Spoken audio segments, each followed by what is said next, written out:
আসসালামু আলাইকুম। আপনারা সকলে দেখতে পাচ্ছেন ক্যাটের একটি নতুন আপডেট এসেছে। তো এখন এটা কী দিয়ে কী করবেন আমি দেখিয়ে দিচ্ছি।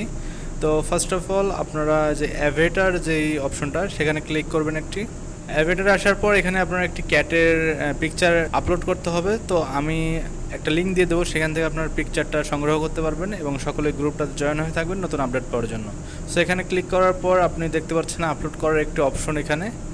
সো এই অপশনটিতে আপনাকে ক্যাটের একটি ছবি আপলোড করতে হবে। সো এখানে যদি আমরা ক্লিক করি এবং ক্যাটের ছবিটা সিলেক্ট করার পরে এখানে দেখতে পাচ্ছেন অটোমেটিক্যালি ডিটেক্ট হচ্ছে যে আপনি ক্যাটের ছবি আপলোড করেছেন কিনা। এরপর আপনার টেলিগ্রামের এজের উপর ডিপেন্ড করে একটা পয়েন্ট আপনাকে দেওয়া হচ্ছে এবং এটা আপনি ক্লেম করতে পারবেন। তো এখান থেকে গো টুতে ক্লিক করার পরে আপনি দেখতে পাচ্ছেন এখানে ভেরিফিকেশনের জন্য তারা 24 ঘন্টা টাইম নিছে। তো এটা কমপ্লিট হয়ে গেলে আপনারা পয়েন্টটা পেয়ে যাবেন এবং নতুন নতুন টাস্ক আরও সামনে বেশি বেশি পাবেন। সো নতুন নতুন আপডেট পাওয়ার জন্য আমাদের টেলিগ্রামে অবশ্যই ফলো করে রাখবেন।